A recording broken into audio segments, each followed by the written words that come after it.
හොඳයි අපි දේ වචනේ එපිස 6 වෙනි පරිච්ඡේදය පළවන පදයේ සිට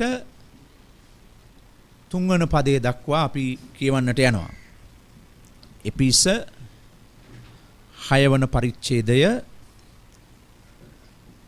පළවන පදයේ සිට 3 වන පදය අපි කියවමු ආරම්භයක් හැටියට. දරුවනේ නුඹලාගේ දෙමව්පියන්ට ස්වාමින් වහන්සේ තුල කීකරු වන්න. මක් නිසාද එසේ කරන්නට යුතුය? නුඹට වැඩ සිද්ධ වන පිණිසද නුඹ පොළොවේහි බොහෝ කල් ජීවත් වන පිණිසද නුඹේ පියාටත් මව්ටත් ගෞරව කරන්න. එය පොරොන්දුවක් ඇති පළමුවෙනි ආඥාවය. හොඳයි. අද ලෝක මව්වරුන්ගේ දිනය හැටියට වෙන් කර තිබෙනවා. සෑම වසරකම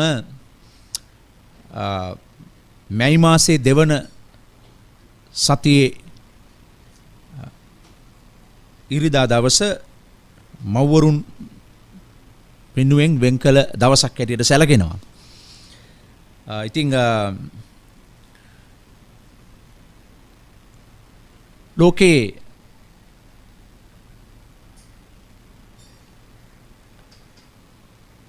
සියලු පදවීන් අතර ඉතාමත් උතුම් පදවියක් තමයි මව් පදවිය කියලා කියන්නේ.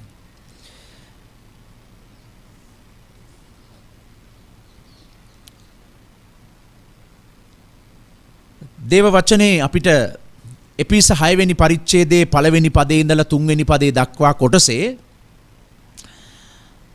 දෙමව්පියන් කියලා දෙදෙනා ගැනම අපට සඳහන් වෙනවා.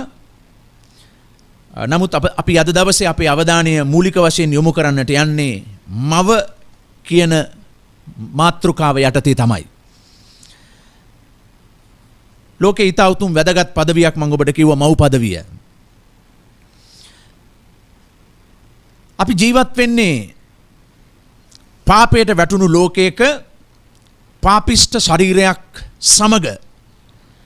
නිසා අපි මේ මවකගේ භූමිකාවත් මවක් උදෙසා දරුවන් හැටියට අපි ඒ අය දෙස බලන්න ඕන ආකාරය පිළිබඳවත් අපිට අද තියෙන පණිවිඩ සහ අපිට දැනෙන හැඟීම් සහ අපිට තිබෙන කල්පනාවන් ටිකක් වෙනස් වෙලා තියෙනවා. ප්‍රේමවන්ත සහෝදර සහෝදරී, අපි අද මේ ලෝකයට ඇවිල්ලා අපි අද මේ ජීවිතේ භුක්ති විඳින්නේ ඒ අම්මා කියන භාජනය දෙවියන් වහන්සේ පාවිච්චි කළා අපිව මේ ලෝකයට ගේන්න. ඒ ගෞරවය දෙවියන් වහන්සේගේ වචනෙත් අපට කියනවා ඒ මවට හිමිවිය යුතුයි කියා. අපි ජීවත් වෙන රටේ අපේ සංස්කෘතිය තුල පවා මවට විශේෂ තැනක් හිමි වෙන ලෙස කතා කරනවා, අවධානය යොමු කරනවා, ගීත නිර්මාණය වෙනවා. මම කැමති මේ පණිවිඩයට යන්න පෙර එක ගීතයක් කෙරෙහි අවධානය යොමු කරන්න. මම තරම් ගීත පිළිබඳව හොඳ රසාස්වාදයක් ඇති කෙනෙක් නෙවෙයි. ඒ ගැන විචාරාත්මකව බලන්න පුළුවන් පුද්ගලයෙකුත් නෙවෙයි. නමුත් මේ ගීතය ඉතාමත් සමීප ගීතයක් අම්මා පිළිබඳව කතා කරනකොට. ඒ නිසා ගීත බොහොමයක් අතරින් මට හිතුණු ගීතයක් මම අද මේ උදෑසන කැමති ඔබ සමග අහන්න සලස්සන්න. හොඳයි, අපි දැන් මේ වෙලාවේ අපි මේ ගීතයට අපි අහුම්කම් දෙන්න යනවා මේ අවස්ථාවේදී.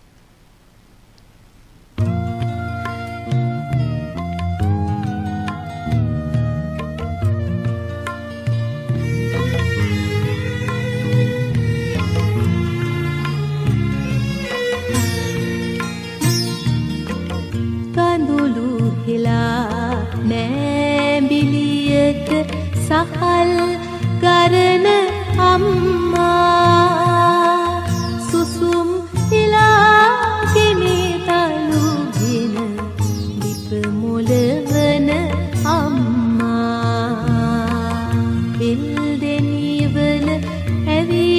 කොසින් වෙරළුගෙන ඇත් අම්මා ඉනිවැට ළඟ බලා සිටි අපි එනතුරු අම්මා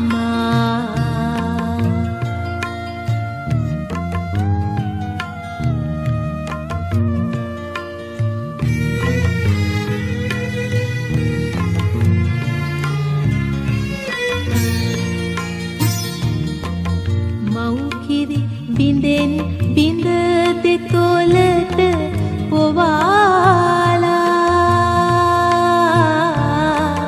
පෙව්කිරි බිඳෙන් බිඳ ලෝකය නිවාලා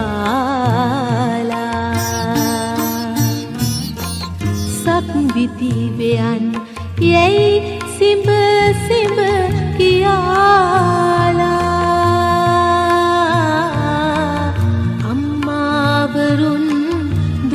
වින්දා හඬාලා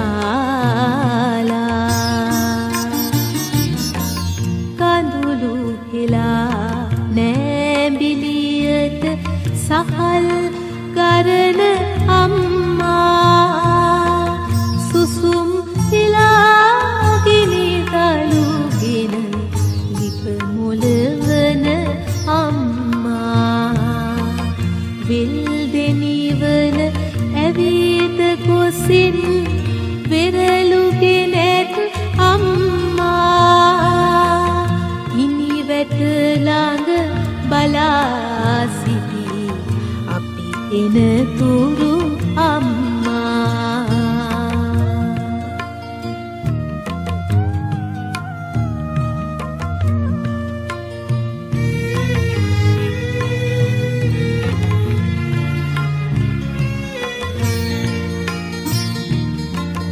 දරුවන් අනේ රජ වෙන තුරු මඟ බැලුවා දුක සැප බලන්නට නාවත් සිත් පැතුවා දරු සෙනෙහසින් මුහුදත් කඳුලක් කරවා බුදු වෙන පුතුන් හට ඇය ඉනිමන් තැනුවා බුදු වෙන පුතුන් හට ඇය ඉනිමන් තැනුවා බුදු වෙන පුතුන් හට ඇය ඉනිමන් තැනුවා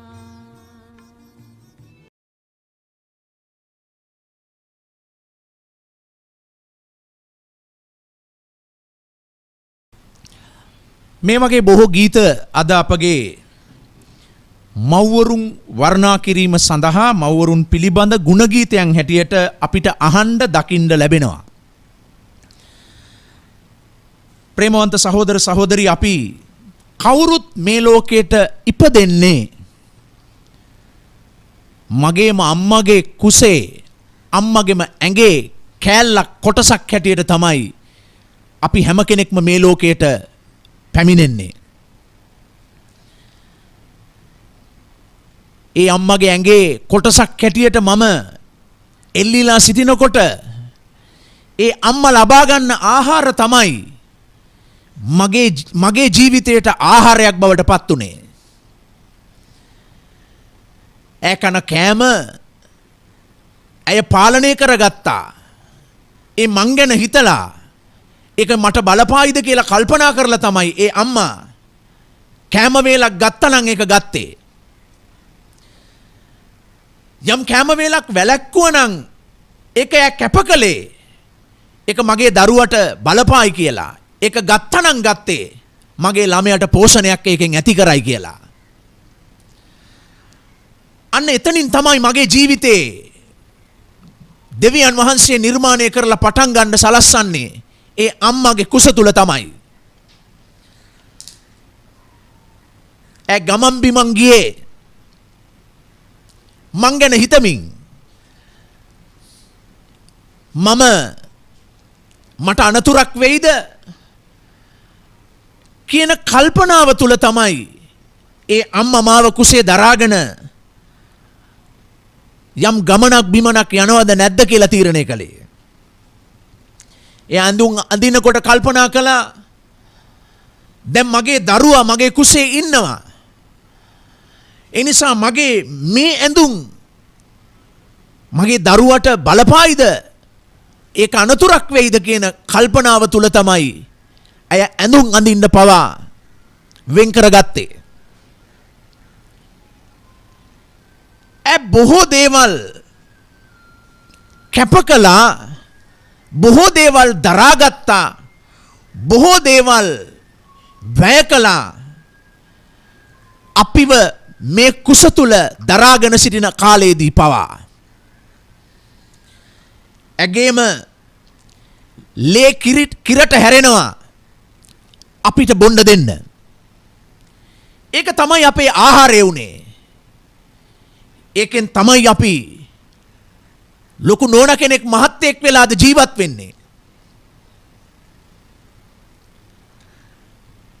ඒ ගීතේ පවා කියනවා, මම ඔබට කිව්වා මට ගීතයන් පිළිබඳ ලොකු විග්‍රහයන් දෙන්න පුළුවන් කමක් නැහැ. නමුත් ඒ ගීතේ කියනවා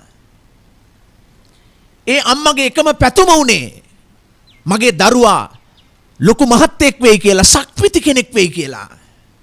ඒ පැතුම බලාපොරොත්තුව තියාගෙන තමයි ඒ අම්මා ඔබව කුසේ දරාගත්තේ. ඒ අම්මා ඔබව ආරක්ෂා කරගත්තේ. ඒ අම්මා ලෝකේ විඳින්න තියෙන දරුණුම අමාරුම වේදනාව විඳලා ඔබව මේ ලෝකයට බිහි කළේ. ඒ හැම අම්මා කෙනෙකුගේම අපේක්ෂාව මගේ දරුවා කවදා හරි ශක්තිවිති කෙනෙක් වෙයි. ඒ ගීතේ අවසානයේ කියනවා නේද? බුදු වෙන පුතුන් හට ඉනි මන් තැනුවා. කිතුණු අපි බුදු වෙන්න යන්නේ නැහැ. ඒ ගීතේ ක්‍රිස්තියානි ගීතයක් නෙවෙයි. නමුත් අපිට තේරෙනවා මේ ගීතේ කියනවා තමන්ගේ දරුවගේ යහපත් අනාගතය වෙනුවෙන්, සුගතිය වෙනුවෙන් ඒ අම්මා තමයි මාර්ගය සකස් කරලා දුන්නු කෙනා කියලා. ඒ නිසා හැම මොහොතකම අම්මා කෙනෙක්ගේ අපේක්ෂාව තමයි මගේ දරුවට යහපතක් වෙන්න අවශ්‍යයි. එක්තරා දවසක එක දරුවෙක් ඔහු වැඩිහිටියෙක් ඔහුගේ අම්මට ගැහුවා. මේ අම්මා මංගාවට ඇවිල්ලා මේ ප්‍රශ්නේ බෙදා ගන්නකොට යම මාත් එක්ක කියනවා, පාස්ටර් මගේ පුතා මට ගැහුවට කමක් නැහැ. හැබැයි මගේ පුතා නොමග යන එකට මට බයයි. ඒකයි මං කෑ ගහන්නේ. මගේ පුතා මට ගැහුවට කමක් නැහැ. හැබැයි මගේ පුතා නොමග යන එක ගැනයි මට ප්‍රශ්නේ තියෙන්නේ, මට බය තියෙන්නේ. මේ තමයි අම්මා කියන කෙනා.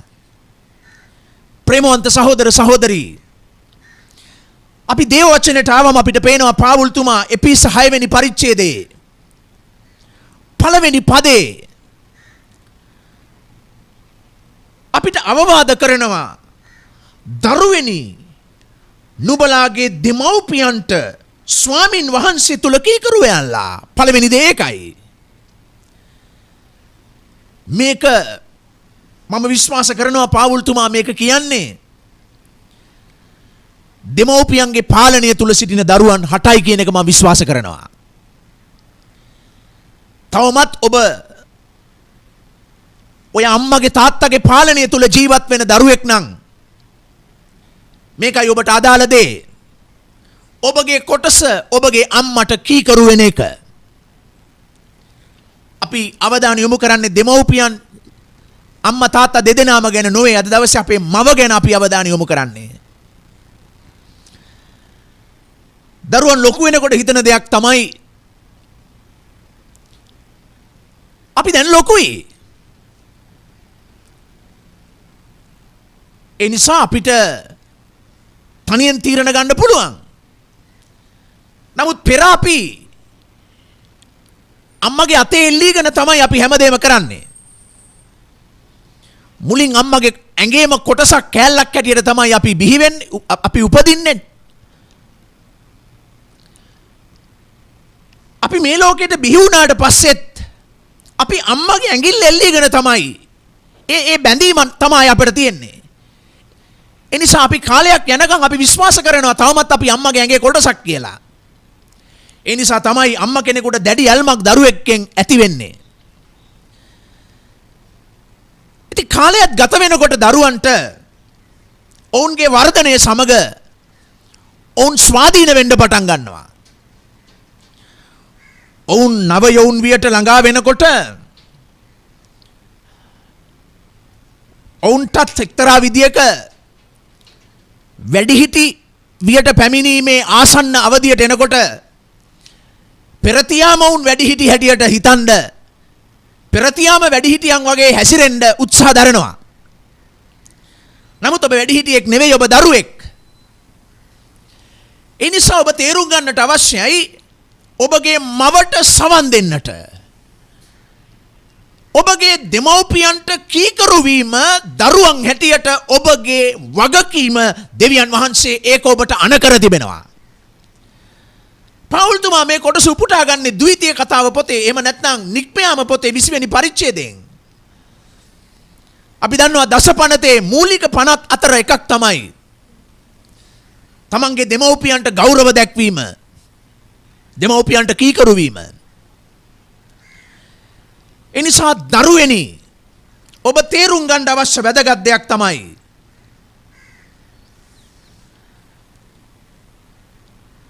ඔබගේ දෙමව්පියන්ට කීකරු වීම. ඔබ ඉන්න මේ ළමා අවදියේ දෙමව්පියන් යටතේ ජීවත් වෙන ජීවිත කාලය තුල ඔබගේ වගකීමයි දෙවියන් වහන්සේක ඔබට අණ කරලා තිබෙන දෙයයි. ඒක අනක්. ඔබගේ මවට කීකරු වීම දේව වචනේ ඔබටත් මටත් අණ කර තිබෙනවා. ඔබ ජීවිතේ පටන් ගන්නේ ඔබගේ නිවසේ, ඔබගේ අම්මගෙන්, ඔබගේ පවුල ඇතුලෙන්. ඔබ එතනින් ඉගෙන ගන්න අවශ්‍යයි පදවියකට ගරු කිරීම, පදවියකට කීකරු වීම, යටත් වීම. ඔබට මේ ලෝකේ ඔබව බිහි කරන්න දායක වුණු වැදගත්ම චරිතය අම්මා. ඔබ වෙනුවෙන් පූජා වුණු, කැප වුණු, වැය වුණු ප්‍රධානම චරිතය අම්මා. ඒ අම්මා යටතේ ඒ අම්මට කීකරු වෙන්න, ඒ මව් පදවිය කියන එකට ගරු කරන්න කීකරු වෙන්න ඔබ පුරුද්දක් ඔබේ ජීවිතේ, ආකල්පයක් ඔබේ ජීවිතේ ඔබ ගොඩනගා ගන්න නැතිනම් ඔබ කොහොමද සමාජයේ අනිකුත් පදවීන් වලට කීකරු වෙන්නට යන්නේ? ඔබ කොහොමද ඔබගේ ගුරුවරයෙකුට කීකරු වෙන්නට යන්නේ? ඔබ කොහොමද ඔබගේ සභාවේ පාලකයෙකුට කීකරු වෙන්නට යන්නේ? ඔබ කොහොමද රටේ නායකත්වයකට යටත් වෙන්නට යන්නේ? ඔබ සමාජයට යන්නේ නිවස කියන ඒකකය තුලින්. ඒකේ මව් පදවියයි අපේ ජීවිතයට වැදගත්ම, සමීපම, සංවේදීම පදවිය. අන්න එච්චර දැනෙන, හැඟෙන, ලංවිය හැකි මව කියන චරිතය, ඒ මව කියන පදවියට ඔබගේ ආකල්ප තුල කීකරුකමක්, ඔබේ හැසිරීම් වල කීකරුකමක් ගොඩනගා ගන්න බැරි නම් කොහොමද ඔබේ චරිත වර්ධනය කියන එක ඇති වෙන්නේ සමාජයක් තුලදී? කොහොමද ඔබ ලෝකයක් ඉදිරිපිට චරිතවත් මිනිසෙක් බවට පත් වෙන්න යන්නේ? ඒක ඔබට කවදාවත් ගොඩනගා ගන්න බෑ. මෙතරම් උතුම් මව් පදවිය කියන පවුල් ලේකකේ මව් පදවිය යටතේ ඒ කීකරුකම, යටහත්කම, බැගෑපත්කම කියන එක ඔබේ ජීවිතේ ගොඩනගා ගන්න බැරි නම්, ඒ නිසා ඔබගේ චරිතය ගොඩනැගෙන්නට යන්නේ ගෞරවාන්විත පුද්ගලයෙක් හැටියට, යටහත් විනයගරුක මිනිසෙක් හැටියට. ඔබ තුල ඒ ගොඩනැගීම සිදු වෙන්නට යන්නේ ඔබගේ පවුලේ, ඔබගේ මවගේ අවධානයට, ඔබගේ මවගේ මඟ පෙන්වීමට කොතරම් කීකරු යටහත් දරුවෙක් හැටියට ඔබ ජීවත් වෙන්න ඔබව හැඩගස්වා ගන්නවාද කියන එක මතයි. එනිසා ඔබ සභාවේ ජීවිතය ඉගෙන ගන්න යන්නේ. සභාවේ චරිතය ඉගෙන ගන්න යන්නේ. සභාව තුළ ගරුත්වය, විනය, නිහතමානීකම ඔබ ඉගෙන ගන්න යන්නේ. සභාව ඇතුලේ නෙවෙයි. ඒක ඔබ ඉගෙන ගන්නට යන්නේ. ඔබේ අම්මා ඉදිරිපිට ඔබ කොයි වගේ නිහතමානී යටහත් කීකරු දරුවෙක්ද කියන ලෙස ඔබ ගොඩනගා ගැනීමට අනුකූලවයි. නමුත් ඔබ දන්නවා අපි ජීවත් වෙන සමාජය. අපි ජීවත් වෙන්නේ පාපයට වැටුණු පාපිෂ්ඨ ලෝකයක් තුලයි. මේ පාපිෂ්ඨ ලෝකයේ ඇතුලේ මිනිස්සුන්ගේ ස්වභාවය තුලම අපිට පේනවා මේවා දූෂණය වෙන තත්වයකට ඇවිල්ලා තියෙනවා. අද දරුවෝ අපිට මාධ්‍යන් වල දකින්න පුළුවන්කම තියෙනවා. දෙමව්පියන්ව මහපාරේ දාලා රුපියල් 500ක් අතට දීලා යනවා. මෙන්න මෙහෙම සමාජයක් ඇතුලේ තමයි අපි මේ කිතුණු ජීවිතය ගෙනියන්නේ. තව පැත්තකින් බල්ලව ඇඳට දාගන්නවා. ඇඳේ ඉන්න අම්මව තාත්තව බලු කූඩුවට දානවා. අන්න එහෙම සමාජයක් තමයි අපි ජීවත් වෙන්නේ. නමුත් ඔබත් මා දෙවියන් වහන්සේගේ වචනේ අනක් ලබාගෙන තිබෙනවා. දරුවෙනි නුඹලාගේ දෙමව්පියන්ට කීකරුවන්න කියා. නමුත් රෝම පළවෙනි පරිච්ඡේදයේ 28:30 පදවලට ගියොත් බලන්න අපට දැක ගන්න පුළුවන්කමක් තියෙනව නේද? රෝම පළවෙනි පරිච්ඡේදයේ 28 සිට 30 පද කියවුවම අපට පේනවා පාවුල්තුමා මේ රෝම පළවෙනි පරිච්ඡේදයේ ලියද්දී 18 වෙනි පදේ ඉඳලා කතා කරන්නේ පාපිෂ්ඨ ලෝකයක ස්වභාවය ගැනයි. පාපිෂ්ඨ ලෝකයක තිබෙන පාපිෂ්ඨ ස්වභාවය ගැන කතා කරනකොට එහි 28 සිට 30 දක්වා පදවල කතා කරද්දී දෙමව්පියන්ට අකීකරු වීම වැටුණු පාපිෂ්ඨ ලෝකයක ස්වභාවය බව කතා කරනවා. කියමුද අපි? තවද ඔවුන් දෙවියන් වහන්සේ දැනගන්නට අකමැතිව සිටි බැවින් නුසුදුසු දේ කරන පිණිස දෙවියන් වහන්සේ ඔවුන් ජඩසිතකට පාවා දුන්සේක. ඔවුහු වනාහි සියලු අධර්මිෂ්ඨකමින්ද, දුෂ්ටකමින්ද, ලෝභකමින්ද, නපුරුකමින්ද පූර්ණව ඊර්ෂ්‍යාවෙන්ද, මිනීමරීමෙන්ද, දබරයෙන්ද, වංචාවෙන්ද, ක්‍රෝධයෙන්ද පිරී සිටියෝය. ඔවුහු කනට කොඳුරන්නෝව, කේලම් කියන්නෝව, දෙවියන් වහන්සේට පිළිකුල් වූවෝය. නින්දා කරන්නෝව, උඩගු වූවෝව, පාරට්ටු කරන්නෝව, නපුරු දේවල් උපදවන්නෝව, මව්පියන්ට අකීකරුවෝව, අඥානයෝව, මව්පියන්ට අකීකරු වූවෝව. පාපිෂ්ඨ ලෝකයක ස්වභාවය තමයි දෙවියන් වහන්සේ අනකර තිබෙනවා ඔබේ දෙමව්පියන්ට කීකරුවන්න. නමුත් පාපිෂ්ඨ ලෝකයක ස්වභාවය තමයි ඒක මං උල්ලංඝනය කරනවා. මං කැමති නෑ මගේ අම්මට කීකරු වෙන්න. ඒකට මම විවිධ හේතු ඉදිරිපත් කරන්න පුළුවන්. මගේ අම්මගේ අඩුපාඩුකම් තියෙනවා. මගේ අම්මා කතා කරන විදිය හොඳ නෑ.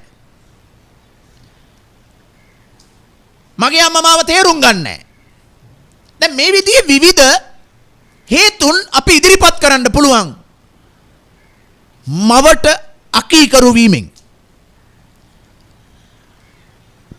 නමුත් ඔබගේ මවගේ පැත්තෙන් මොන විදිහේ දුර්වලකම් අඩුපාඩුකම් සහිත කෙනෙක් වුවත් දෙවියන් වහන්සේගේ වචනේ ඔබට මට කියන්නේ ඔබගේ මවට කීකරු වන්න. ඒක ඔබට දී තිබෙන ආඥාවයි. ඔබට ආඥාව කඩ කරන්න බෑ නිදහසට කරුණු ඉදිරිපත් කරමින්. ඒක දේව වචනේ අනුමත කරන්නේ නැහැ. අපි වෙනම හිතන්න අවශ්‍යයි අපේ දෙමව්පියන්ගේ දුර්වලකම් ගැන. අපි වෙනම ගනුදෙනු කරන්න අවශ්‍යයි අපගේ දෙමව්පියන්ගේ වැරදි තීරණ ගැනීම සහ ඔවුන්ගේ හැසිරීම පිළිබඳව. ඔවුන් ගොඩනගාගෙන තිබෙන යම් යම් වැරදි වටපිටාවන් පිළිබඳව අපි වෙනම කතා කරන්නට අවශ්‍යයි. නමුත් දෙවියන් වහන්සේගේ වචනේ කියනවා දරුවෙනි නුඹලාගේ දෙමව්පියන්ට කීකරුවන්න. ඒකෙන් අපට බැහැර වෙන්න බෑ කිසිදු නිදහසට කරුණක් ඉදිරිපත් කරමින්. ඒ නිසා පාපිෂ්ඨ ලෝකයක තිබෙන තත්වය තමයි දරුවෝ සූදානම් නැහැ දෙමව්පියන්ට ගෞරව කරන්න සහ කීකරුකමේ ජීවිතයක් ගොඩනගා ගන්න. බලන්න 2 තිමෝති පොතට ගියාම පාවුල් තුමාම 2 තිමෝති 3 වෙනි පරිච්ඡේදයේ මේ ඇදහිල්ලෙන් වැටුණු මිනිස්යන්ගේ ජීවිත ගැන කතා කරනකොට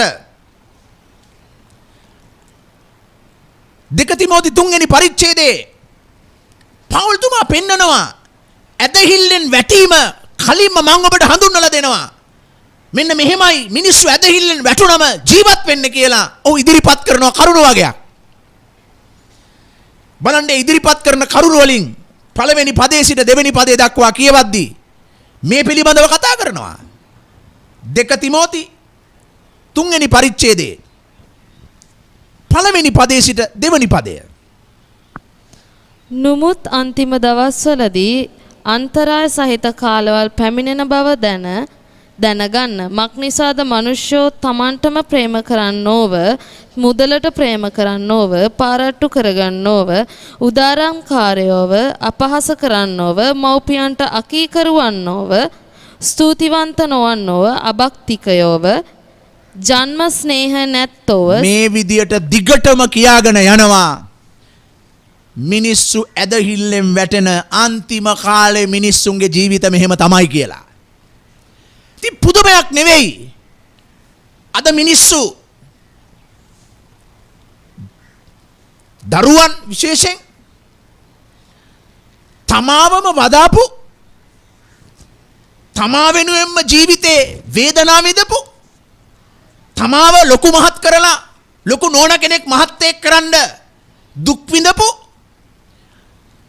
තමන්ගේ ළමා කාලෙදිම ඒ අම්මගේ තාත්තගේ අම්මගේ හඬට ඇහුම්කන් දෙන්නේ නැතුව අම්මලට පරුස වචන කතා කරන එක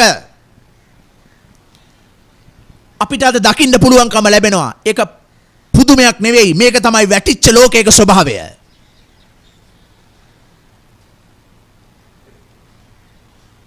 කනගාටුදායක දේවල් බොහොමයක් අපිට ඕන තරම් අපේ සමාජය අහන්න දකින්න ලැබෙනවා. කොච්චර දරුවෝ දෙමව්පියන්ට නරක පරුස වචන පාවිච්චි කරලා ආමන්ත්‍රණය කරනවද? කිසිම මිනිසෙකුට කතා කරන්න සුදුසු නැති වචන වලින් තමන්ගේ අම්මට කතා කරනවා. මම අවුරුදු 11 දී අම්මා නැති වුණු දරුවෙක් හැටියටයි මේ ලෝකේ ඉස්සරහට ආවේ. මට අවුරුදු 11යි මගේ අම්මා නැති වෙනකොට. ඒ නිසා මම හොඳට දන්නවා අම්මා කෙනෙක් නැති වෙන දරුවෙකුගේ වේදනාව. අම්මා කෙනෙක් නැති වුණු දරුවෙක්ගේ අසරණකම. අම්මා කෙනෙක් නැති සෙනෙහස, අම්මා කෙනෙක්ගෙන් ලැබෙන සෙනෙහස අහිමි වෙන දරුවෙකුගේ ඒ හැඟීම් මට හොඳට පුරුදුයි. නමුත් මම දකිනවා අම්මලා ඉන්න දරුවෝ තමන්ගේ අම්මට සලකන විදිය පරුස වචන කියලා. මේ විදියට නම් අපේ ජීවිතේ අපේ සිතුම් පැතුම් ආකල්ප වටිනාකම් අපේ මනස තුළ ගොඩනගා ගන්නේ. ඔබ කොහොමද සභාවට ආවම ඉන් පස්සේ ඔබ හැසිරෙන කෙනෙක් වෙන්නේ? ඔබ කොහොමද සමාජයේ කෙනෙකුට ඊට පස්සේ සලකන්න පුරුදු වෙන්නේ? මේක තමයි පාපිෂ්ඨ ලෝකයක తත්වය.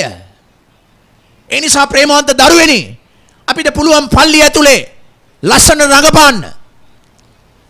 අපිට පුළුවන් පල්ලිය ඇතුලේ ලස්සනට දේවල් කරන්න. නමුත් අපේ ජීවිතයේ ගොඩනැගෙන්න ඕන මූලික පියවරවල් තුල ගොඩනැගෙන්න ඕන දේවල් ගොඩනැගුණ නැත්තම් ඒවා අපේ පල්ලිය ඇතුලෙත්, ඒවා අපි යන සමාජයේත්, රැකියා කරන ස්ථානෙත්, ඒ ඕනෑම තැනක ඒ දූෂිත తත්වය අපේ ජීවිතවල ක්‍රියා කරන්න පටන් ගන්නවා. අම්මට කීකරු වෙන්න බැරි අය කොහොමද වෙන පදවියකට කීකරු වෙන්නේ? හිතෝපදේශ පොතේ පළවෙනි පරිච්ඡේදයේ 8 වෙනි පදෙත් මේක නවගිවිසුමේ පමණක් නෙවෙයි. මේ පිළිබඳව බයිබලයේ විවිධ ස්ථානවල කතා කරනවා. හැම තැනකම කතා කරන්නේ දෙමව්පියන් කියන වචනේ පාවිච්චි කරලායි. අපි දන්නවා යුදෙව් සමාජයේ පුරුෂයෙකුට විශේෂ තැනක් හිමි වුණා. ඒ නිසා තමයි අපිට ඒක මව් පදවිය ගැන එතරම් එසවිලා දකින්න පුළුවන් කමක් නැති වෙලා තියෙන්නේ. හිතෝපදේශ පළවෙනි පරිච්ඡේදයේ 8 වෙනි පදයේ බලන්න මොනවද මේ කීකරුකම පිළිබඳව අවධානය යොමු කරන්නේ. 1:8 මාගේ පුත්‍රය නුඹේ පියාගේ ගුරුකම අසන්න. නුඹේ මව්ගේ උපදෙසද අත් නොහරින්න. තව තියෙනවද ඒකේ? කොහොමද කියන්නේ? මාගේ පුත්‍රය නුඹේ පියාගේ ගුරුකම අසන්න. ඔබේ පියාගේ ගුරුකම් අසන්න. නුඹේ මව්ගේ උපදෙස්ද අත් නොහරින්න. නුඹගේ මව්ගේ උපදෙස් අත් නොහරින්න. අපේ අම්මලා කෝපි කාලේ අපි තේ කාලෙන්නේ ඉතින්. ඒ හින්දා ඒගොල්ලන්ට තේරෙන්නේ නැහැ. මටත් ළමා කාලයක් තිබුණා. මටත් තරුණ කාලයක් තිබුණා තාමත් තියෙනවා. මම දෙමව්පිය මම තාත්තා කෙනෙක් හැටියට ජීවත් වෙනවා. අපි තේරුම් ගන්න ඕන දෙයක් තියෙනවා. අපි ඒ එක් කාල අවධියක ජීවත් වෙනකොට අපි තරම් දන්න අය කවුරුත් නැහැ කියලා තමයි අපි හිතන්නේ. ඒ නිසා අපි හැම වෙලාවෙම අපෙන් එහාට හෝ මෙහාට වෙලා ඉන්න අය ඒගොල්ලන් තේරෙන්නේ නැහැ කියලා තමයි අපි හිතන්නේ. නමුත් ඔබ දන්නවද? අපගේ දෙමව්පියන් අපිට වඩා බොහෝ දේවල් ජීවිතෙන් ඉගෙනගෙන ඇවිල්ලා තියෙන අය. ඔවුන් ඩිග්‍රියක් කරලා නැහැ. ඔවුන් ලොකු භාෂාවන් කීපයක් කතා කරන්න හැකියාව තියෙන අය නොවෙන්නට පුළුවන්. නමුත් ඔවුන් ජීවිතේ ඉගෙනගෙන තියෙනවා. ඔවුන් අත්දැකීමෙන්ම ජීවිතය අවබෝධ කරගෙන තියෙනවා ජීවත් වීම කියන්නේ මොකක්ද කියලා. අපි තාම බඩ ගන්නවා. ඔබ තවම බඩ ගන්නවා. ඔබ තවමත් ජීවිතයේ සම්පූර්ණ බොහෝ දේවල් ඔබට අත්දකින්න පුළුවන් කමක් ලැබිලා නැහැ. ඔය ඔබ තවමත් අත්හදා බැලීම් වලින් ඉස්සරහට යන වයසක්. ඒ නිසා ඔබේ මවගේ උපදෙස් මඟ පෙන්වීම හොඳින් සවන් දෙන්න. මොනවද මට අම්මා කියන්නේ මේ? මොනවද මගෙන් මේ අපේ අම්මා බලාපොරොත්තු වෙන්නේ? ඇයි මට අම්මා එහෙම කියනවා ඇත්තේ? ඒ මට තරහ හින්දාද? මාව නැති කරන්නද? එහෙම නැත්තම් අර ගීතේ කියනවා වගේ සක්විති වයන් පුතේ කියලා ඒ අම්මගේ බලාපොරොත්තුවක් තියෙනවා මගේ දරුවා මේ දවසේ ඉදිරි දවසේ මේ වගේ කෙනෙක් වෙන්න අවශ්‍යයි කියලා. මගේ දරුවා යම් දවසක ජීවිතේ වැදගත් පුද්ගලයෙක් බවට පත් වෙන්න ඕන. ඒකද අම්මගේ බලාපොරොත්තුව. ඒකද මේ කෑ ගහන්නේ. ඒ නිසාද මේ අම්මා එච්චරට ඔබේ පස්සෙන් එලවන්නේ. ඒක ඔබට පේනවද? ඒක හරි වදයක් කියලා. හැමදේම හොයනවා, හැම එකටම ඇඟිලි ගහනවා. ඔබගේ කොටස ඔබගේ දෙමව්පියන්ට කීකරු වීමයි. ඔවුන්ගේ මඟ පෙන්වීම වලට, ඔවුන්ගේ අනුශාසනාවන් වලට සවන් දීමයි. දරුවෙනි මේක ඔබගේ කොටසයි. ඒ නිසා දෙමව්පියන් යටතේ හැදෙන වැඩෙන දරුවන් ලෙස ඔබට දේව වචනේ මඟ පෙන්වන දේ තමයි දරුවෙනි ඔබේ දෙමව්පියන්ට කීකරු වන්න. දැන් අපි යන් දෙවනි පදයේ සහ තුන්වෙනි පදයට එපිස 6 වෙනි පරිච්ඡේදය අපි බලමින් සිටින ප්‍රධාන පරිච්ඡේදයේ එපිස පොත. ඒකේ අපි පළවෙනි පදේ බැලුවා දරුවෙනි ඔබගේ දෙමව්පියන්ට ස්වාමින් වහන්සේ තුල කීකරු වන්න. දැන් අපිට පේනවා 6 වෙනි පරිච්ඡේදයේ දෙවනි පදයේ සිට තුන්වෙනි පදය. නුඹට වැඩ සිද්ධ වන පිණිසද නුඹ පොළොවේහි බොහෝ කල් ජීවත් වන පිණිසද නුඹේ පියාටත් මව්ටත් ගෞරව කරන්න. එය පොරොන්දුවක් ඇති පළමුවෙනි ආඥාවය. දෙවනි දේ තමයි අපට කියනවා දරුවෙනි ඔබේ දෙමව්පියන්ට ගෞරව කරන්න. දැන් මේ ගෞරව කරන්න කියන එක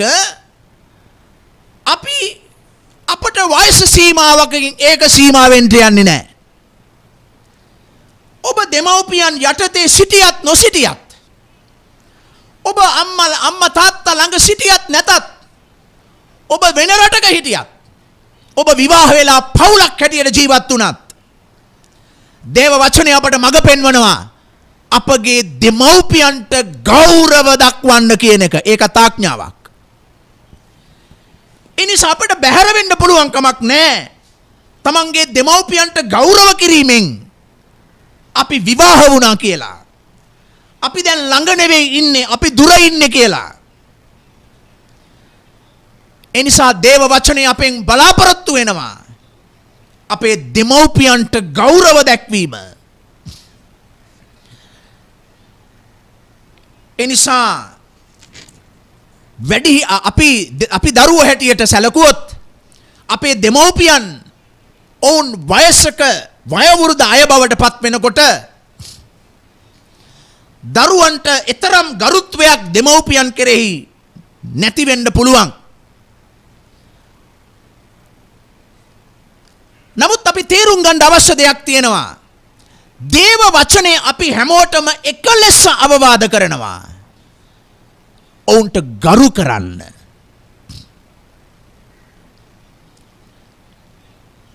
දැන් අපිට මේකට විවිධ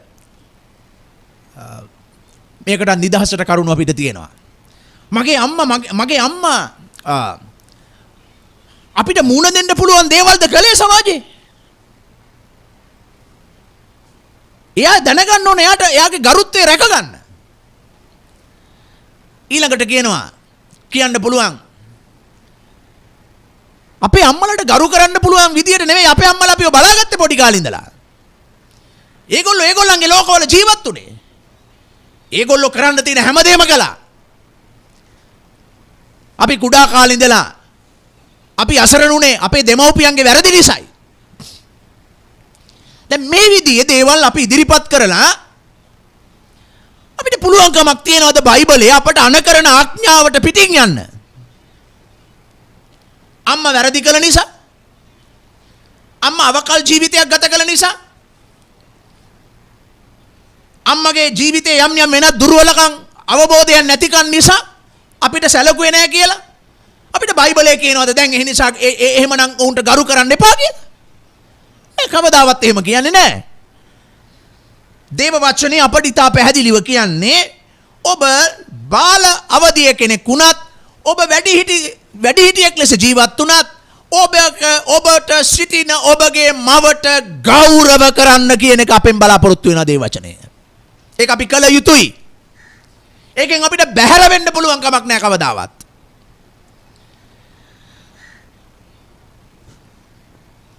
ඒ නිසා අපිට අද අවශ්‍යයි ආකල්පයන් අපි අපේ දෙමව්පියන්ට ගෞරව කළ යුතුයි කියන ආකල්පයන් අපට අවශ්‍යයි.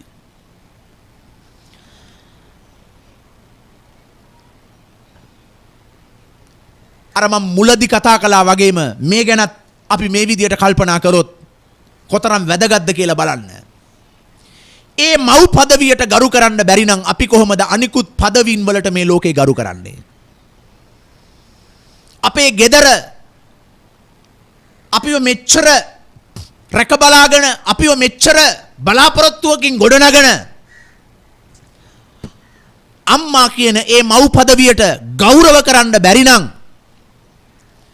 අපි කොහොමද සමාජයේ අනිත් අයට ගෞරවාන්විතව සලකන්නේ? අපි කොහොමද සභාවේ අනිත් අයට ගෞරව කරන්නේ? අපි කොහොමද වෙනත් පදවියකට ගරු කරන්නේ? අපි කොහොමද සමාජයේ වෙනත් මිනිස්සෙකුට ගරු කරන්නේ? අම්මට ගරු කරන්න බැරි නම් අපි කොහොමද භාර්යාවට ගරු කරන්නේ? අපි කොහොමද අපේම සහෝදර සහෝදරියන්ට ගරු කරන්නේ? හොඳ මිම්මක් මගේ අම්මට මගේ දෙමව්පියන්ට මම ගෞරව දක්වන එක මම අනිකුත් සමාජයේ ඒකකයන් ස්ථානයන් වල කොයි වගේ පුද්ගලෙක් බවටද පත් වෙන්නේ කියන එක තීරණය කරන්න. ඒ නිසා දේව වචනේ ඔබටත් මටත් කියන්නේ දෙමව්පියන්ට ගෞරව කරන්න. ඒක කිසිදු වයස් ભેදයකින් තොරවයි ඒ දේ කතා කරන්නේ. ඒ නිසා අපට ආකල්පයක් තියෙන්නට අවශ්‍යයි දැන්.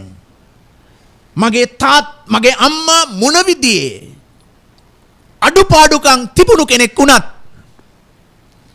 මගේ අම්මා මොන විදිහේ වැරදි කරලා මට බාධාවක් ඇති කරලා තිබුණත් අපිට පුළුවන්කමක් තියෙන්නට අවශ්‍යයි ඔවුන්ට ගරු කරන්න. ඇයි හේතුව ඒක දෙවියන් වහන්සේ ප්‍රසන්නයි. ඔබ කියයි මට ඒක කරන්න අමාරුයි කියලා. ඔබට මට කරන්න කියන්නේ දෙවියන් වහන්සේගේ වචනය තුලයි. ඒ නිසා අපි ජීවත් වෙන සමාජය තුල අපිට ආකල්ප තියෙන්න පුළුවන්. අපේ අම්මලා තාත්තලා අපිට සැලකුවේ නැහැ. ඒ නිසා අපි සලකන්න ඕනෙත් නැහැ. අද බලන්න දෙමව්පිය වයසට ගියාම දරුවෝ මේවා තමයි කතා වෙන්නේ නේද? අපේ අම්මලා හොඳට සැලකුව නිසා අපි සලකන්න ඕනේ. අපේ අම්මා අපිට සැලකුවේ නැහැ. සැලකුවේ නැති නිසා සලකන්න ඕනේ නැහැ. මේක තමයි ආකල්පයේ සමාජය තුළ තියෙන. අම්මා මල්ලිට තමයි ගේ දුන්නේ. අම්මා මල්ලිට ගේ දුන්න නිසා අම්මා මල්ලිව බලන්න ඕනේ. මල්ලි අම්මව බලන්න ඕනේ. අපි බලන්න ඕනේ. ඒක තමයි සමාජයේ අදහස. මොකද අහවල් එක අම්මා වැඩියෙන් කරුවේ අරයට. ඒ නිසා මං අදාළ නැහැ ඒකට. ඒක කිතුණු ආකල්පේ නෙවෙයි. ඒක දේවදරුවෙකුගේ ආකල්පේ නෙවෙයි. මේ ලෝකේ ආකල්පේ ඒක. මේ ලෝකේ පාපිෂ්ඨ මිනිස්සුන්ගේ කල්පනාව ඒක. එතන නෙවෙයි අපි ඉන්න අවශ්‍යයි. අපි ඉන්න අවශ්‍ය දෙවියන් වහන්සේගේ වචනේ සත්‍යතාවය තුලයි. මම ඔබට අවසානයේ පෙන්වන්න කැමතියි. මතෙව් 15 වෙනි පරිච්ඡේදයට අපි හරවමු. අපි ආකල්ප වලිනුත් ක්‍රියාවන් වලිනුත් අපේ මවට ගෞරව කිරීම දෙවියන් වහන්සේ බලාපොරොත්තු වෙනවා. ඒ නිසා අපේ ක්‍රියාවන් අපි හැඩගස්වා ගන්නට අවශ්‍යයි. අපේ ආකල්ප අපි ගොඩනගා ගන්නට අවශ්‍යයි. අපි ඔවුන්ට ගෞරව කරන්න අවශ්‍යයි කියන. බලන්න මේ මතෙව් 15 වෙනි පරිච්ඡේදයේ තියෙන්නේ මේ මව්පියා සම්බන්ධව එක්තරා කොටසක් කතා කරනවා. බලන්න ඒකේ 3 වෙනි පදේ ඉඳලා මෙතන ජේසුස් වහන්සේ සමග පරිසිවරුන් සහ ලියන්නන් වාද කරන්න පටන් ගන්නවා යම් චාරිත්‍ර වාරිත්‍ර කීපයක් පිළිබඳව. මේ වාදයේ ඇතුලේ 3 වෙනි පදේ ඉඳලා එක උදාහරණයක් හැටියට භාවිතා කරනවා මේ දෙමව්පියන් පිළිබඳව. 3 වෙනි පදයේ සිට 6 වන පදය. උන්වහන්සේ උන්ට උත්තර දෙමින් නුඹලාත් නුඹලාගේ පරම්පරාගත නියෝග නිසා දෙවියන් වහන්සේගේ ආඥාව කඩ කරන්නේමක් නිසාද? දැන් උන්වහන්සේගේ ප්‍රශ්නය මොකද්ද? 3 වෙනි පදේ නුඹලා මිනිස්යන්ගේ පරම්පරාගත නියෝග නිසා මිනිස්යන්ගේ සම්ප්‍රදායන් නිසා මිනිස්සු කියන විදිය නිසා මිනිස්සු හිතාගෙන ඉන්න විදිය නිසා ජේසුස් වහන්සේ අහනවා නුඹලා දෙවියන් වහන්සේගේ ආඥාව කඩනවාද? එහෙනම් උන්වහන්සේ වැදගත් කොට සලකනවා මිනිස්යන් පරම්පරාගතව කල්පනා කරන සම්ප්‍රදායික ලෙස හිතන පතන විදිය නොවේයි දෙවියන් වහන්සේ කතා කරලා තියෙන දේ පිළිබඳව අවධාරණය යොමු කරනවා. ඊළඟට මොනවද කියන්නේ? 4 නුඹේ පියාටත් මව්ටත් ගෞරව කරව පියා ගැන හෝ මව් ගැන හෝ අගුණ කියන්නා මැරුම් කෑ යුතුයමයි දෙවියන් වහන්සේ කියනසේක. දෙවියන් වහන්සේ කියනවා ඔබේ මවට පියාට ගෞරව කරන්න ඔවුන්ට අගුණ නොකියන්න. එහෙම කළොත් ඔවුන් මැරිය යුතුයි කියලා දෙවියන් වහන්සේ කියලා තියෙනවා කියලා ජේසුස් වහන්සේ කියනවා. ඒක එහෙනම් උන්වහන්සේ කියා තිබෙන දේ. ඔබේ මවට පියාට ගෞරව කරන්න. ඔවුන් ගැන අගුණ කියන්න එපා. ඊට පස්සේ එහෙත් කවරෙක් නමුත් පියාට හෝ මව්ට හෝ කතා කොට මාගෙන් නුඹට ප්‍රයෝජන වෙන්න පුළුවන්ව තිබුණු දේ දෙවියන් වහන්සේට දෙන ලදයි ඔවුන්ට කියන්නේ නම් ඔහු විසින් පියාට ගෞරව නොකර සිටිය යුතුයයි නුඹලා කියන්නෝය. ඒ නිසා දැන් සම්ප්‍රදායානුකූල යම් කිසි දේවල් වලට අවධානය යොමු කරලා අපිට කියන්න අයිතියක් නැහැ කියලා කියනවා. මම අම්මටයි තාත්තටයි ගරු කරන එක කරන්න අවශ්‍ය නැහැ. දැන් හතරවෙනි පදේ කියනවා ඔවුන් ගැන අගුණ නොකියන්න. අනේ අගුණ නොකියන්න අපේ සමාජයේම කරන වරදක් තමයි මොකද්ද? අගුණ කියන්න තමයි අපි හරි ඉදිරිපත් වෙලා තියෙන්නේ. අපි දෙමව්පියෝ ගැන කියන්නේ මොකද්ද? අගුණම තමයි කියන්නේ. දැන් කවදද කණ්ඩ දුන්නේ? දුන්නු දවසක් ගැන කියන්නේ. දුන්නේ නැති ඒවා තමයි කියන්නේ. ආදරේ කරපුවා කියන්නේ. කවදා හරි එක දවසක එක්තරා වෙලාවකදී ආදරය කරන්න බැරි වෙච්ච එක තමයි කියන්නේ. ඔක්කොම දරුවන්ට එකට සැලකුවා අම්මා. හැබැයි එක වෙලාවකදී මට පොඩි වෙනස්කමක් සිදු වුණා අම්මගෙන්. දැන් ඒක තමයි මතක තියන් ඉඳලා කියන්නේ. අපි ජීවත් වෙන්නෙම මේ වගේ අගුණ බොරුව කතා කරන සමාජයක් ඇතුලේ තමයි. ඉතින් අපිට දැන් ඒ පුරුද්ද ඒ ආකල්පවල තමයි අපි ජීවත් වෙන්නේ. ඒ නිසා අපි අපේ අගය වටිනාකම් අපිට තේරෙන්නේ නැහැ. මගේ අම්මා වටිනවා. දෙවියන් වහන්සේ මට කියලා තියෙනවා මෙසේ කරන්න කියලා. ඒ වටිනාකම් අපෙන් නැහැ. අපිත්තර ලෝකේ වටිනාකම් වලින් තමයි පාලනය වෙන්නේ. ඒ නිසා අපිත් පුරුදු වෙලා තියෙනවා වැරදිම කියන්න. අපිත් ඉතින් පුරුදු වෙලා තියෙන්නේ එච්චර හදාපු වදාපු අම්මා ගැන අගුණ කියන්න නම් අනිත් අය ගැන අගුණ කියනවා කියන එක අහන්න දෙයක්ද? මොකද අපේ ජීවිතවලටම ගිහිල්ලා තියෙන්නේ ඒක තමයි. ඉතින් ඒව වෙනස් වෙන්න නම් අපේ ආකල්ප වෙනස් වෙන්න ඕන අපේ ගේ ඇතුළේදීම. මම පුරුදු කරගන්න වෙනවා මගේ අම්මා ගැන මම අගුණ කියන්න යන්නේ අනිත් අයත් එක්ක. ඒකේ දුර්වලකම් පේන්නේ. ඒකේ අඩුපාඩුකම් පේන්නේ. මං කවදාවත් ඒව උස්සලා අරගෙන රස කර කර hina වෙවි මං අනිත් අය ඉස්සරහව කතා කරන්න යන්නේ නැහැ. අන්න ඒකයි ඔබගේ අම්මට ගරු කිරීම. ඒ අම්මා ඔබගේ ළඟ ඔබගේ නිවසේ නැති වෙන්න පුළුවන්. ඔබ විදේශගතව සිටින්න පුළුවන්. ඔබේ අම්මා වෙනත් ස්ථානයක සිටින්න පුළුවන්. නමුත් ඔබේ අම්මට ගරු කරන්න පුළුවන් ඔබට. ඒ නිසා ප්‍රේමවන්ත සහෝදර සහෝදරී ජේසුස් වහන්සේ මෙතන පැහැදිලි කරන්නේ හතරවෙනි පදයට යනකොට කියන්නේ ඒකයි.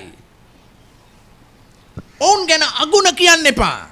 පස්වෙනි පදයට යද්දි කියනවා ඔබ සම්ප්‍රදායෙන් එන අර දෙවියන් වහන්සේගේ ආඥාව තමයි මවට පියාට ගරු කරන්න. අගුණ බොරු කියන්න එපා. හැබැයි ඔබ ඒක කඩ කරලා ඔබ හිමීට ඔබ දෙවියන් වෙනුවෙන් දේවල් ඉස්සරහට දානවා. ඒ නිසා ඔබ දෙවියන් වහන්සේගේ දේවල් ඉස්සරහට දාලා ඔබට පුළුවන් කමක් නැහැ දෙවියන් වහන්සේ අන කරලා තියෙන දේ සුළු කරන්න. එක්තරා දවසක මගෙන් කෙනෙක් මේ විදිහේ ප්‍රශ්නයක් ඇහුවා. එයා එකපාරට මගෙන් ඇවිල්ලා ඇහුවා පාස්ටර් මේ මට මේ දසයෙන් කොටස් දීම පිළිබඳ ප්‍රශ්නයක් තියෙනවා කියලා මම හිතුවා මොකද්ද? එයා කිව්වා මේ වැඩේ තියෙන්නේ දැන් මගේ අම්මා මං ගාව ඉන්නේ.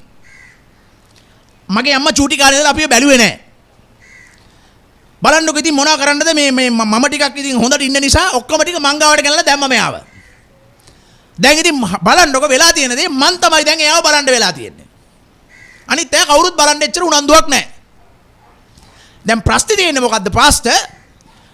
මේ මං දසයෙන් කොටස් දෙන එක ප්‍රශ්නයක් නැද්ද? මං පොඩ්ඩකට නතර කළාට මොකද මගේ අම්මව බලා ගන්න තියෙනවා.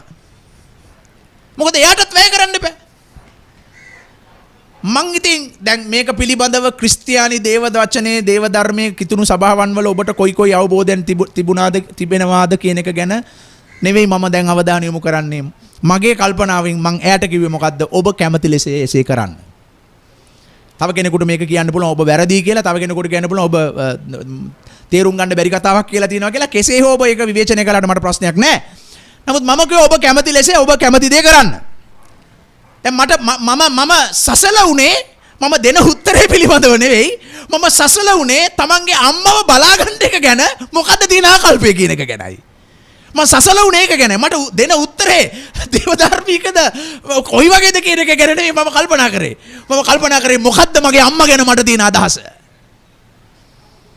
ඊට පස්සේ කොහේ නිසා මට පල්ලියට මුකුත් කරන්න පුළුවන් කමක් ලැබෙන එකක් නැහැ.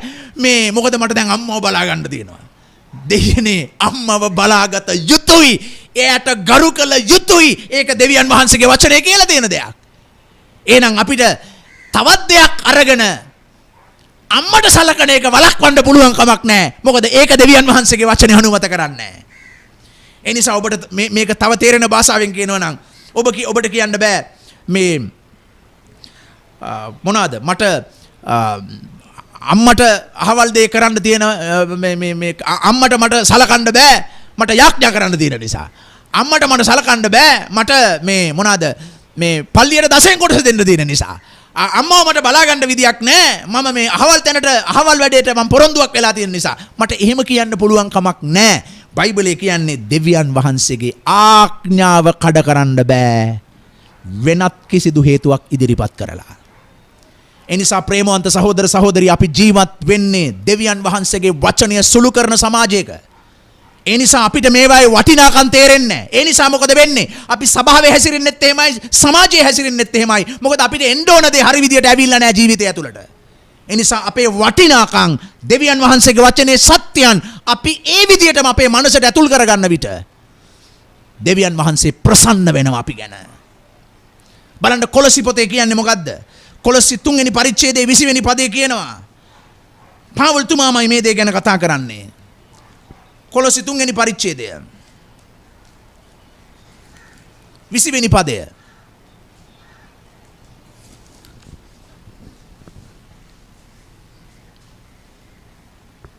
දරුවනි සියලු කාරණාවලදී මව්පියන්ට කීකරු වෙන්න. මක් නිසාද ඒක ස්වාමින් වහන්සේට ප්‍රසන්නය. ඒක ස්වාමින් වහන්සේට ප්‍රසන්නයි. ඒ නිසා දරුවනි ඔබේ කොටස තමයි ඔබේ දෙමව්පියන්ට ඔබගේ මවට විශේෂයෙන් අද දවසේ අපි කතා කරනවා කීකරු වන්න. දෙවෙනි කොටස අපි අවධානය යොමු කරනවා ඔබේ දෙමව්පියන්ට මවට ගෞරව දක්වන්න. ඒක දෙවියන් වහන්සේට ප්‍රසන්න දෙයක් හැටියට තමයි දේව වචනේ අපි දකින්නේ. ඒ නිසා අපේ ආකල්ප අපේ ක්‍රියාවන් අපි ගොඩනගා ගන්න අවශ්‍යයි දේව වචනේ සත්‍යයේ ආකාරයට. ඒ අතර විශේෂයෙන් මේ දේත් අපි අවධානය යොමු කරන්නට අවශ්‍යයි. දෙමව්පියන් වයසට යනකොට ඒ අය මුරණ්ඩු අය ලෙස ජීවත් වෙන්න පුළුවන්. වයසට ගියාම ඒ අය වැඩි අවධානයක් අපෙන් බලාපොරොත්තු වෙනවා. ඒ නිසා සමහර දෙමව්පියෝ මං අහලා තියෙනවා තමන්ගේ දරුවන්ට බැන බැන ඇවිදිනවා. තමන්ගේ දරුවන්ට අවමං සිදුවෙන විදියට කතා කර කර එක් එක් තැන්වල ඇවිදිනවා. දෙමව්පියනි මව්වරුනි ඒක ඔබේ කොටස නොවේ. දෙවියන් වහන්සේ ඔබේ කුස තුලින් මේ ලෝකයට ගෙනාපු දරුවන්ට ඔබ ඔවුන්ගෙන් යම් කිසි දෙයක් ඔබට රිදෙන ලෙස සිදු වුණා කියලා ඔබත් ඒ විදියටම නම් හැසිරෙන්නේ ඔබේ දරුවන්ව විවේචනය කර කර. එහෙනම් ඒක දෙවියන් වහන්සේ ප්‍රසන්න දෙයක් නොවේ. සමහර විට දරුවෝ ගොඩාක් කැපවීම කරලා දැන් ඔවුන් ලොකු මහත් වුණාම විවාහ වුණාම ඒ දරුවන්ට පවුල් තිබෙනවා. ඒ අයට දරුවන් ඉන්නවා. ඒ අයට වගකීම් තිබෙනවා. ඒ සියලු දේ ඉටු කරමින් ඒ අය තමන්ගේ දෙමව්පියන්ව බලා ගන්නවා. නමුත් සමහරක් අවස්ථාවන් වලදී වයසට ගියාම දෙමව්පියන් ඒ තත්වයේ තේරුම් නොගෙන ඒගොල්ලෝ සියලු දේට වඩා වැඩි අවධානයක් ඒ දරුවන්ගෙන් බලාපොරොත්තු වෙන නිසාදෝ ඒගොල්ලොත් වැරදි විදියට තමන්ගේ දරුවන්ව පහත් කරන විදියට සහ දරුවන්ට පහර ගහන විදියට හැසිරෙන්න පටන් ගන්න දේවල් ඕනතරම් සමාජයේ අපිට දකින්න ලැබෙනවා. ඒ නිසා දරුවෙනි ඔබ කීකරු වන්න, ඔබ ගරු කරන්න. අනිත් පැත්තෙන් දෙමව්පියනි විශේෂයෙන් මව්වරුනි අපි මව්වරුන්ගේ දිනේ ගැනයි අපි අද කතා කරමින් ඉන්නේ. මව්වරුනි ඒ ඔබේ දරුවන් ඒ දෙවියන් වහන්සේ ඔබට දුන් දරුවන් ඒ ඔබ තුලින් සක්විති වෙන කෙනෙක් වන පිණිස යහපත් ජීවිතයක් මගේ දරුවා ගත කරાવી යහපත් නොවන කෙනෙක් මහත්යෙක් වේවි මගේ දරුවා කියලා ඔබ බලාපොරොත්තු වෙච්ච සීන මව්පුවේ දරුවා ඒ තැනම ඔබ අදත් අවධානයෙන් කතා කරන්නට අවශ්‍යයි කියන එක අවධානය යොමු කරන්න ඕනේ. ඔබ වයසට යනකොට ඔබ තුල ඇති වෙන යම් යම් තනිවීම සංසිඳවා ගැනීමට සාධාරණීකරණය කර ගැනීමට සමහර විට ඔබ හැසිරෙන විදිය දෙවියන් වහන්සේ ප්‍රසන්න නැති වෙන්නට පුළුවන්. ඒක ඔබගේ ජීවිතයට හොඳ නැහැ. ඒ නිසා අම්මේ ඔබට සෑම දරුවෙක් ගෞරව කිරීම සහ දරුවන් දෙමව්පියන් යටතේ ඉන්න සෑම දරුවෙක් තමන්ගේ මව්වරුන්ට කීකරු වීම දෙවියන් වහන්සේට ප්‍රසන්නයි වගේම මව්වරණි පියවරුනි ඔබ වයසට ගියාම ඔබේ දරුවන් පිළිබඳ සැලකිල්ල අවධානයට යොමු කරලා ඔවුන්ගේ රැකවරණයන් ඔවුන්ගේ සැලකිල්ල ලබා ගන්න අතර ඔවුන් කෙරෙහි සැලකිල්ලෙන් ඔබත් ඔවුන්ට උපකාර වන ලෙස ජීවත් වීම දෙවියන් වහන්සේට ප්‍රසන්නයි කියන එක ඔබට කියන්න අවශ්‍යයි. අපි සියලු දෙනා ස්වල්ප වේලාවක් අපි දැස් පසා ගනිමු.